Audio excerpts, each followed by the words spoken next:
In the decades following the establishment of the People's Republic of China, China becomes increasingly militant. Its leader is bent on showing China's place in the world. Mao Zedong. But at the height of the Cold War, a key ally will turn enemy: India. In 1959, Mao launches a personal attack on Indian Prime Minister Jawaharlal Nehru. The issue of Tibetan independence rips the alliance apart. By 1962, a bitter border war turns India from friend to foe. Even today, these events remain sensitive topics. Both sides disagree on what happened.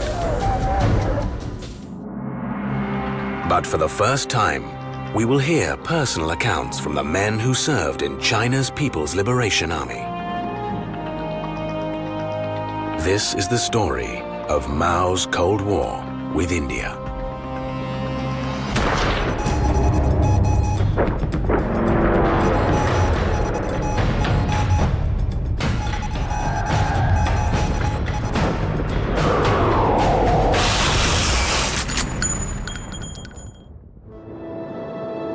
The Tibetan Plateau in 1959. In one of the world's highest and most remote regions, tension is brewing. 20-year-old Wang Shiyao is a new recruit in the People's Liberation Army. 我叫王世尧，现年72岁，我是58年从扶贫草群中学参军的。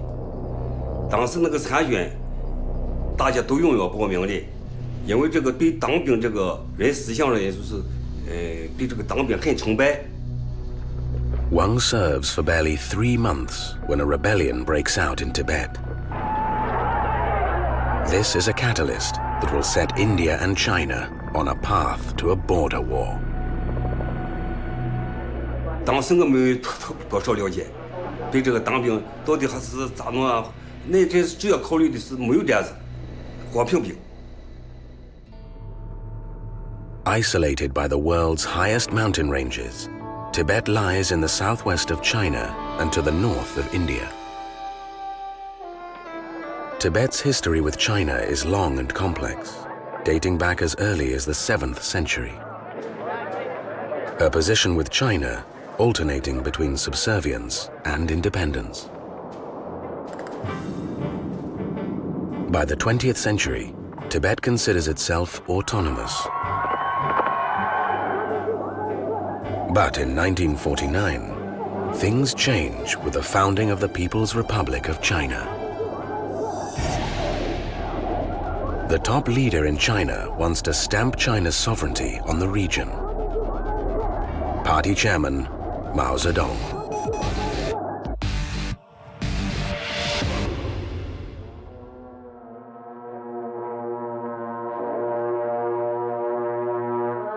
Mao considers Tibet a part of China.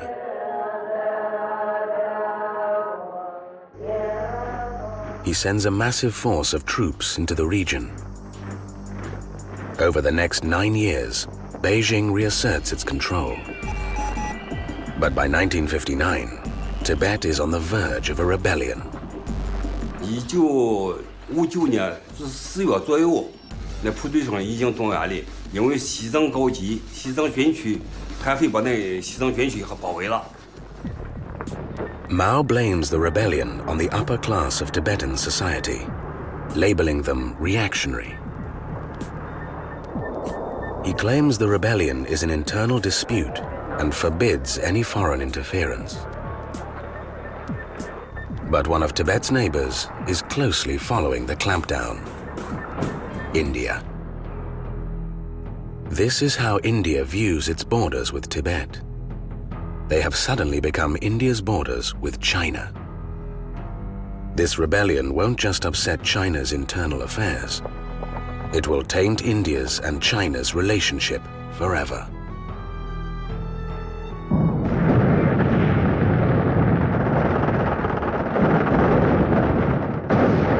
10 years earlier, though, the picture is different. China and India forge a friendship almost immediately after the founding of the People's Republic of China. The two have common grounds, being newly independent and the two most populous countries in Asia. The leader that spearheads their friendship, Prime Minister Jawaharlal Nehru.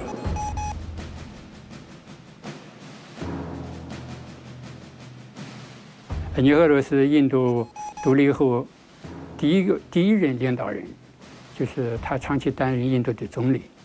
他也愿意跟中国发展有友好关系，因为中印两国之间在反对帝国主义侵略、反对殖民主义统治方面有共同立场。On China's side is Premier Zhou Enlai, a highly ranked official key in cementing this relationship. 周恩来是中国建国以后第一任外交部长了，他是总理兼外交部长，这说明当时中国的中央政府对这对外交也是非常重视的。In 1954, Zhou attends the Geneva Conference. In a speech, he praises India as a leader of the non-aligned movement. Countries considered neutral in the communist-capitalist divide. Zhou Enlai did have friendship with Nehru, and he tried to maintain that.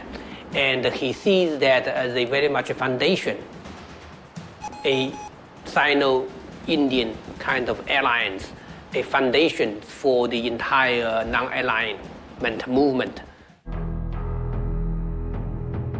Sino-Indian relations reach new heights 1 year later during a meeting of newly independent Asian and African states. The Bandung Conference.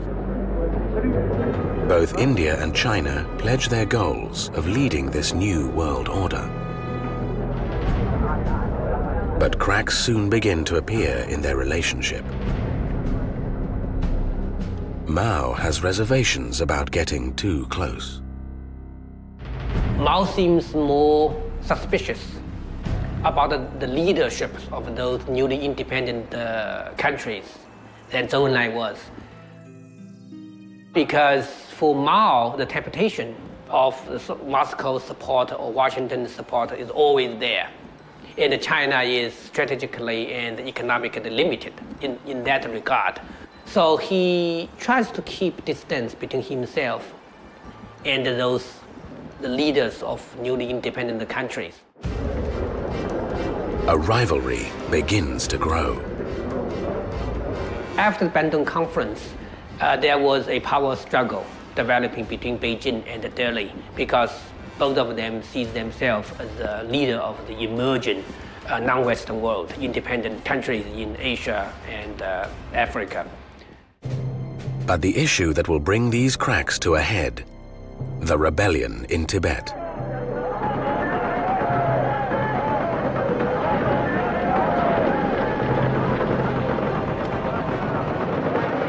As China's army clamps down, Beijing extends its political and military control to Tibet's entire territory.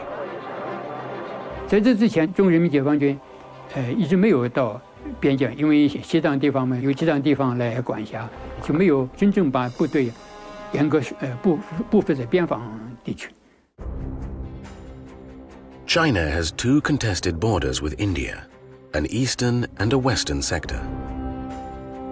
In 1914, Britain and Tibet signed a treaty stating the McMahon Line, the boundary separating Tibet and India. But China has never recognized this treaty. It claims the border lies 90,000 square kilometers further south.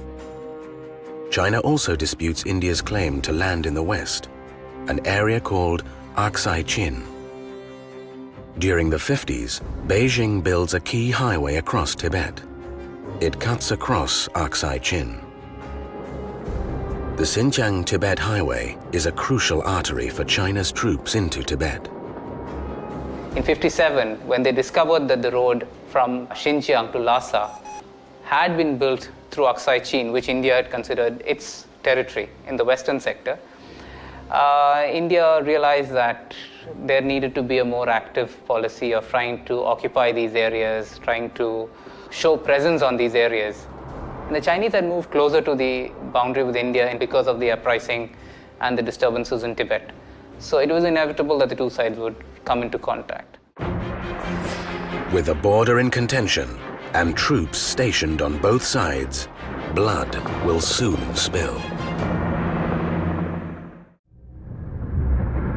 China's army has remained in Tibet since 1950. Its neighbor, India, is tense as thousands of Chinese troops pour into Tibet. Over the next decade, many Tibetans feel Beijing's reforms disregard their culture and traditions. By 1959, Tibetan objection to China's policies has reached boiling point. In March, rumor spreads that Chinese authorities plan to abduct the Dalai Lama to Beijing. Hundreds of thousands of Tibetans surround his palace to protect him. Rumors that the Dalai Lama was going to be taken were instantly and uncritically accepted, and that indicates that there'd been a complete collapse of faith or trust between Tibetan people and the PRC. Mao predicts there will be massive rebellion in Lhasa. But he doesn't view this as a crisis. He considers it an opportunity. Mao certainly had a very different personality, personal character that many other people don't have.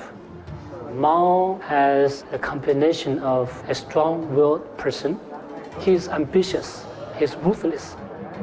The sort of siege mentality to Mao is also good because you can utilize a crisis situation to motivate, to encourage the people.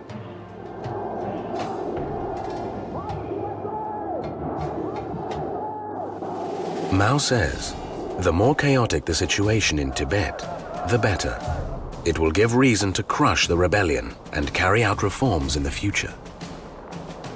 Thousands of new recruits like Wang Xiyao rally behind Mao. 我对毛主席斗争力很崇敬，他怎么说我就怎么做。我对这两个人是非常崇拜，叫我死去我就死去。 On the 19th of March 1959, China begins its crackdown on Lhasa. The army easily takes back the capital, but the rebellion spreads to the remote mountainous regions. For the next 3 years, Chinese troops scour Tibet for rebel strongholds.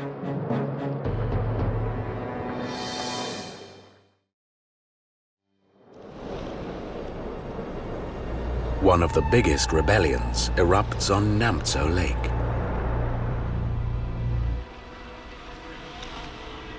Twenty-year-old Private Tian Du Lai barely makes it out alive. 所以说59年的7月6号下午，当时我们在那个纳木湖的东端湖边上正在做饭吃。突然是土匪要从我们的前方有东端那边要逃跑。当时我们发现是600多敌人，600多敌人扑袭了以后，那目的就是不让他跑掉，把他消灭。当时呢，在追击敌人，其实向前进的时候啊，就这个地形啊。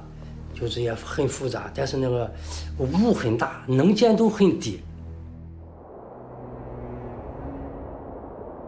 突然间啊，右前面又发现一个敌人，这时候班长立即命我们全班都卧倒，卧倒以后就开始向敌人射击。就在这个时候呢，突然一个敌人从那旁边坎子下边，向班长连开2枪。 班长胸部中弹，然后班长就牺牲了。一直打，这一共前没很大，一共打到这个1、2点钟。在当时打的过程当中那很激烈。因为当时那敌人那个叛匪啊，他就是用那个大马刀，那也挺残忍的，也挺野蛮的那家伙。左右2个敌人也向我同时包围了，我这一转圈想跳出那个坑啊，我这条腿都拔不出来。所以这时候呢，连长就从那把那敌人消灭了以后，在我晕倒的时候，他就派人呀，就把我超市救。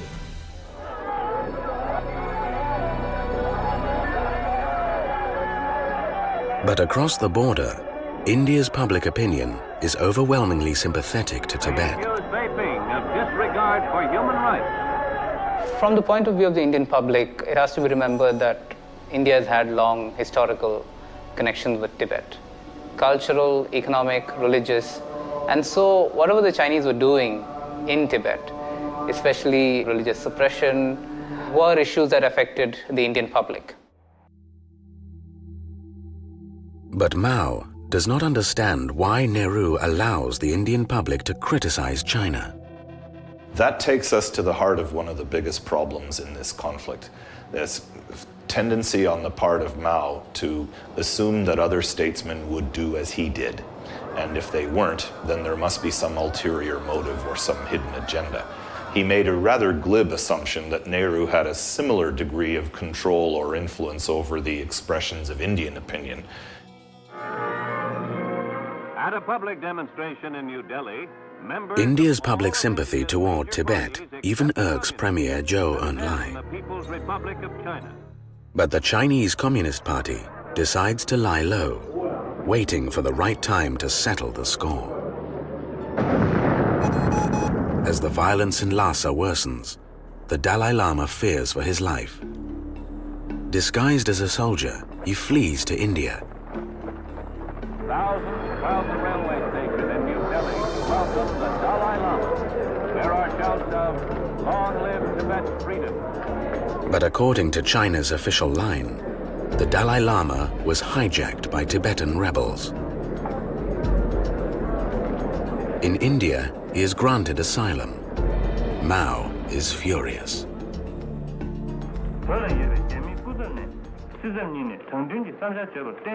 In a statement to the Indian public, the Dalai Lama speaks of the oppression of his people at the hands of the Chinese. He also calls for Tibet to be independent of China.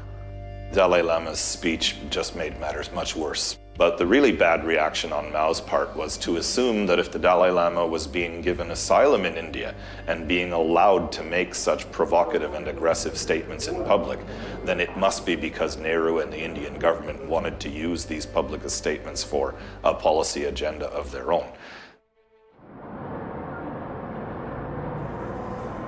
Mao believes now is the right time to expose India's purported role in the rebellion.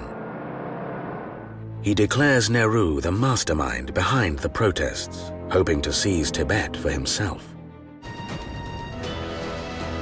In just 2 short months, the 2 Asian brothers turn into bitter adversaries. Both stake claims to lands on their borders and begin sending troops to fortify them.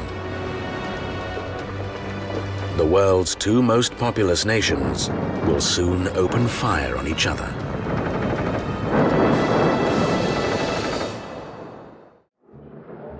March 1959. Mao claims the Indian Prime Minister Jawaharlal Nehru is behind the Tibetan rebellion. Nehru, on the other hand, is worried about an expansionist China. These differences will soon expose their border disputes to the world.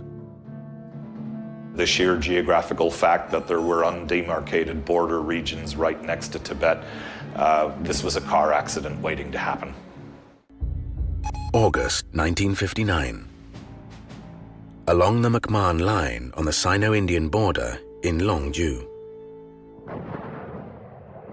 a bloody clash breaks out between Chinese and Indian border garrisons.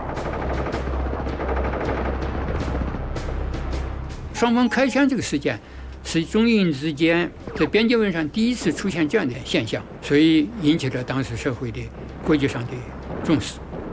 中印边界问题开始这样突出去了。Then in October 1959, on the western section of the border at Kongka Pass.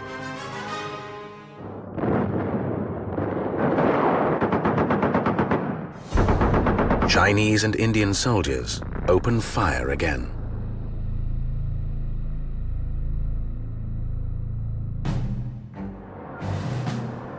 China's key ally is closely watching the deteriorating situation: the Soviet Union. In 1959, the successor to Stalin has been in power for 6 years: Nikita Khrushchev.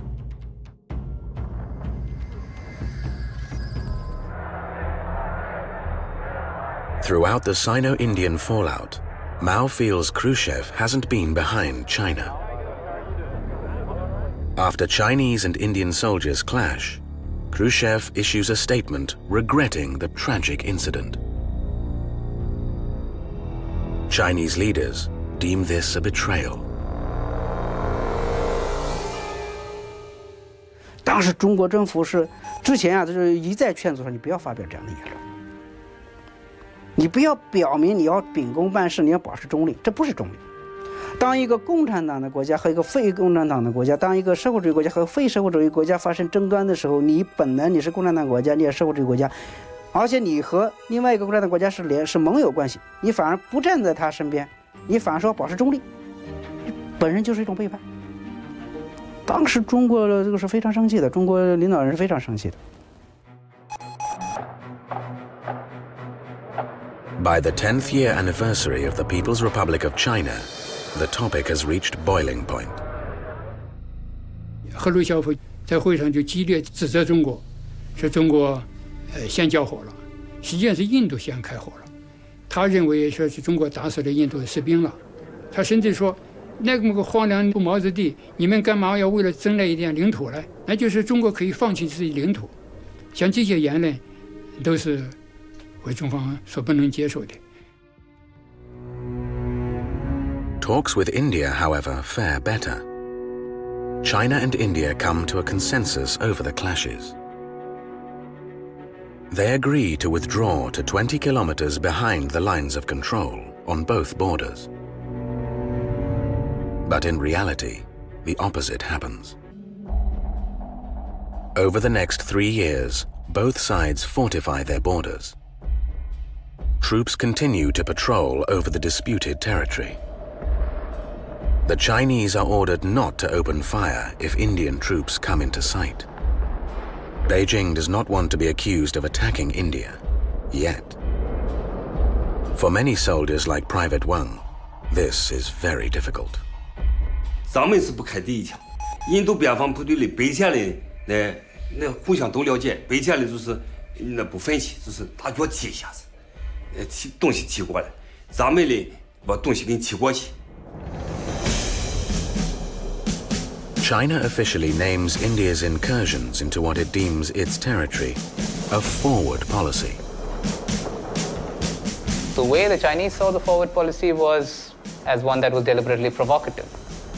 The problem was, of course, on the Indian side. The Indians were merely marking claim to what they thought was their side. So, in a sense, the forward policy was not one only employed by the Indian side, but there was one employed by the Chinese side as well. The Sino-Indian agreement has not worked. But back in Beijing, Premier Zhou is hesitant on taking a fiercer stance. As foreign minister, he is very wary of how China is perceived in the world.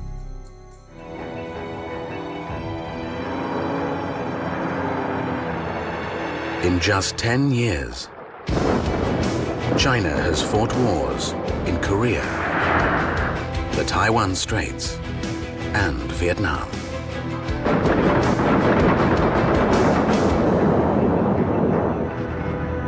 By 1960, China is reluctant to make more enemies. To put an end to the Sino-Indian border dispute, Zhou visits New Delhi to offer an olive branch. He suggests China will stay behind the Western McMahon Line if India gives China more land on the eastern border, the Aksai Chin. But Nehru rejects the proposition, and Zhou goes home empty-handed. Mao is furious yet again. 说现在看来，这仗是非打不打不行了，没有退路了。 Mao issues the secret order to begin preparing for combat. The stage is set for war.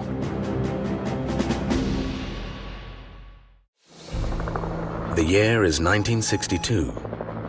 For 3 years, China and India have been in a stalemate over their border disputes.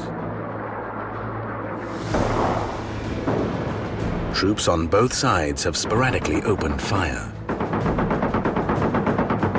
But in September, an event provokes an all-out Chinese attack.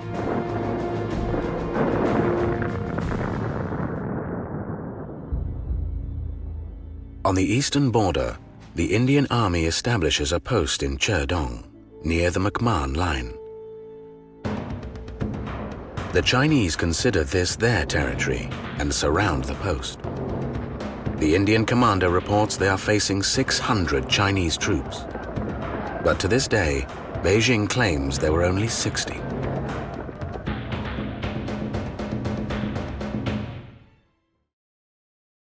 When Nehru orders the Indian army to drive out the Chinese, it's the last straw for Mao. He issues a top-secret order for a coordinated attack across both borders. The People's Liberation Army, or PLA, has been well prepared for this. Beijing has considered this war inevitable since 1960. The army has recruited and trained thousands of men. One of them is Private Ren Linshan. 我叫任林山，是1961年应征入参军。参军前在西安一期工业专科学校学习，还有1年的时间就毕业了。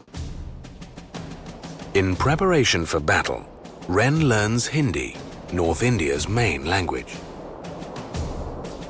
就要凑，让我到西部去学习战场喊话。最关键的，印度官兵们，你们侵占了我们的我国的领土。 Ren puts his words to use just 1 month later. He is sent to the border on the Eastern Front. 上战场的第一个命令，在13号晚上的宣布，就是这样上的战场了，说车了什么东西来说都安排好了。第二天早晨9点钟准时上车，其实成了4、5天、5、6天时间，拉到前线。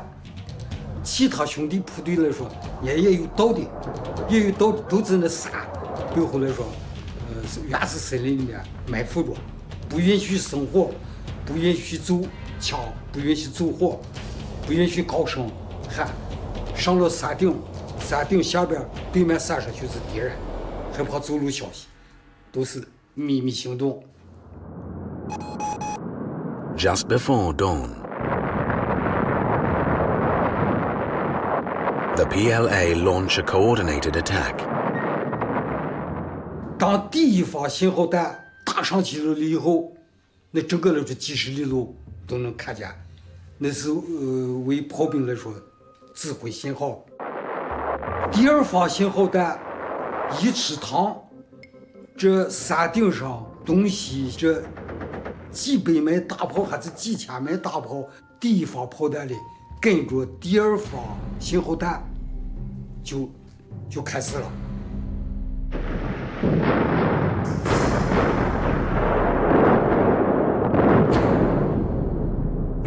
Mao's plans are put into action as Chinese artillery units inflict devastating hits on Indian troops. 这是正面进攻，我们上了山，和敌人的就打个交手战。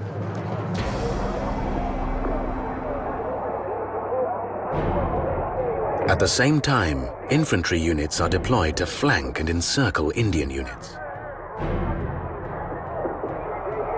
It's a successful battle-tested technique invented by Mao during the Long March. Chinese had a lot of experience in fighting in this kind of country. They'd been doing it since the 1930s, and they'd done a lot of it in Korea against the Americans.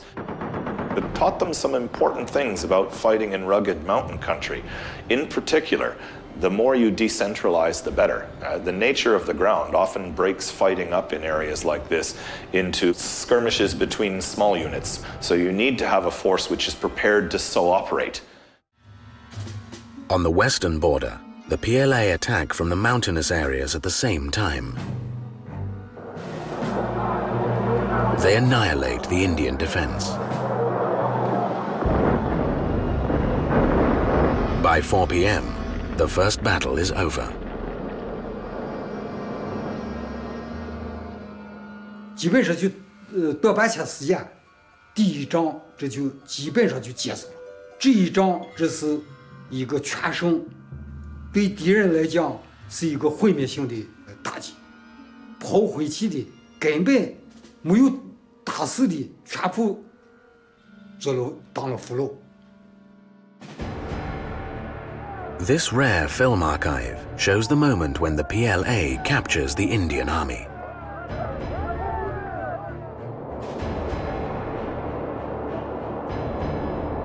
In a matter of days, the Chinese capture other strongholds at Cherdong and Kibitu on the eastern front, and strongholds around Pangong Lake on the western front.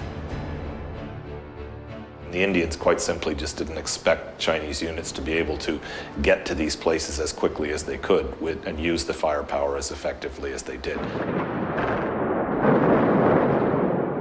While fighting is ongoing, China appeals to India to settle the dispute through negotiations. Once again, Chinese Premier Zhou Enlai says China will give up the area south of the McMahon Line if India gives up Aksai Chin. But Nehru is incensed. He rejects the proposal and declares a state of emergency in India. Nehru rallies his troops to launch a counter-strike, but Mao is one step ahead.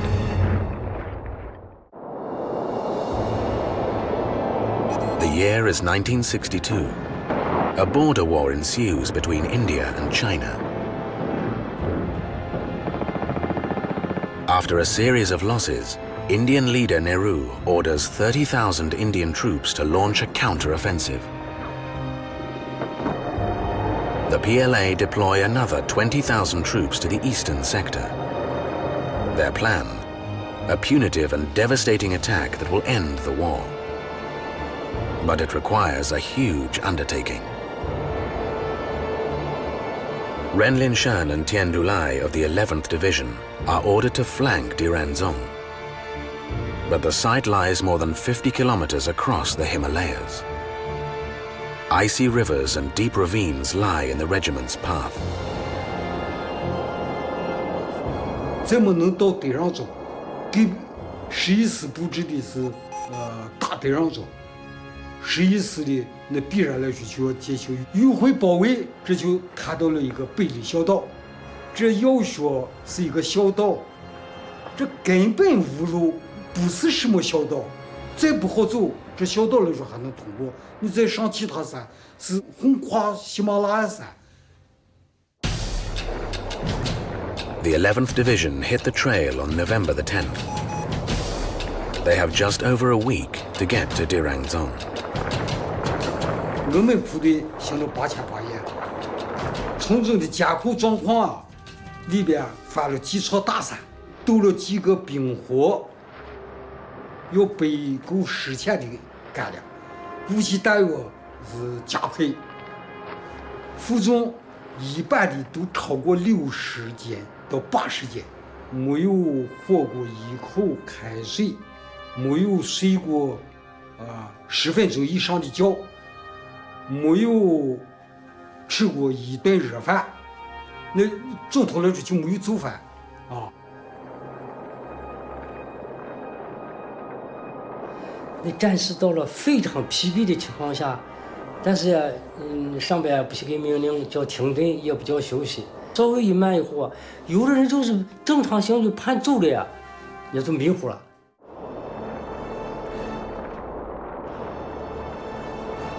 心里只有一个决心，只要完成任务，战胜敌人，这就是最大的心愿。On the morning of November the 18th, the PLA's plan comes to fruition with horrific consequences. The second offensive. By the morning of November the 19th, Indian units are completely wiped out. Indian forces collapsed. Large number of Indian soldiers became POWs. Chinese forces pressed on into Indian territory. In New Delhi, a panicked Nehru sends a desperate plea to the US, asking for immediate military support. But unexpectedly, Mao orders a ceasefire. Chinese troops withdraw to 20 kilometers behind the line of actual control. Pre-1959 positions. Nehru is perplexed.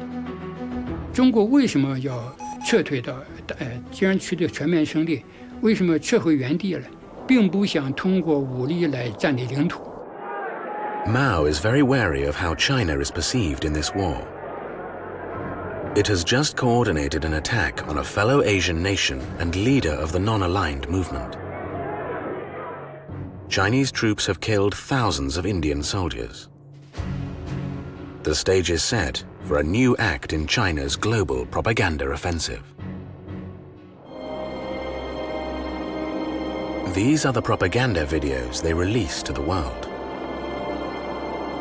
POWs are shown to be well treated. They are even released and escorted back to the border. But for the PLA soldiers who fought in the war, there is a different story. Even today, this subject brings back bitter memories.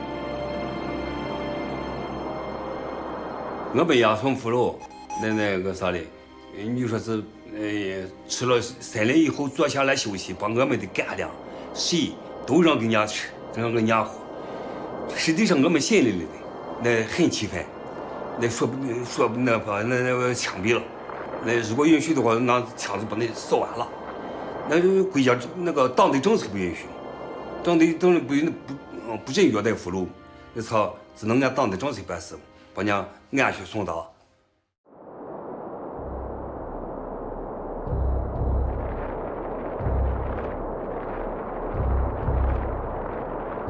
这咋能这样的决定呢？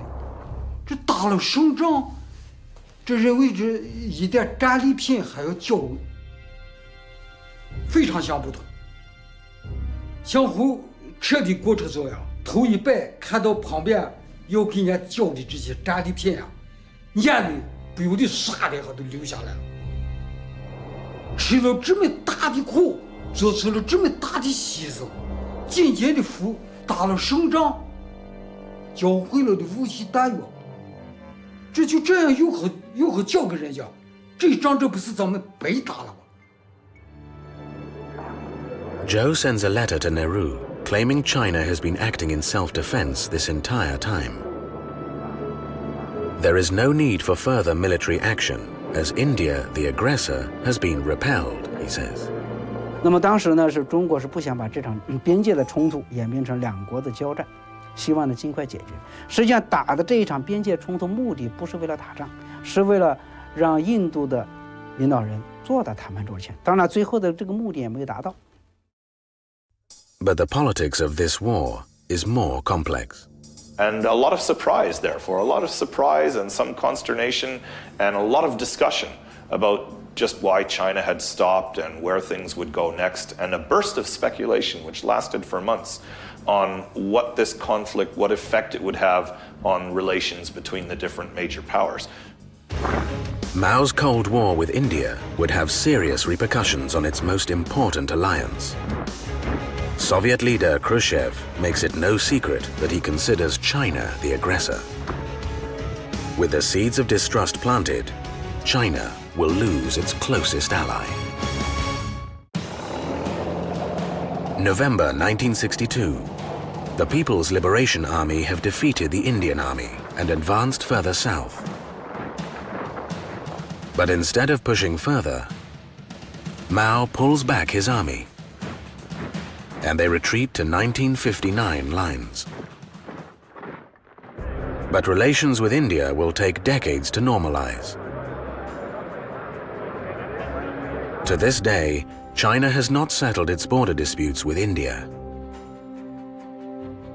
The lines of actual control, or the LAC, remain heavily fortified. On the Chinese side, there's been a lot of infrastructure development, and this is one of the reasons why the Indians are even more worried today about what the Chinese are doing along the boundary. The Indians have started moving into territories close to the LAC because given China's military modernization, there are fears in India that India will be caught unprepared once again. So there is this massive military modernization process on both sides and movement of troops closer to the LAC. For the Chinese veterans who fought in the Sino-Indian conflict, the Cold War was a dangerous era, a period filled with sacrifice and suffering. 通过当兵，通过打仗，这是我一生很重要的一个我个人的一个历史阶段。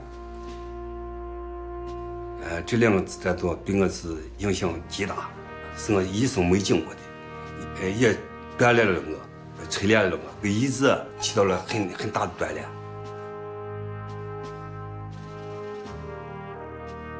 那确实是没办法形容的，但是这忍受下来，有个啥精神呢？就是那解放军的光荣传统，一不怕苦，二不怕死。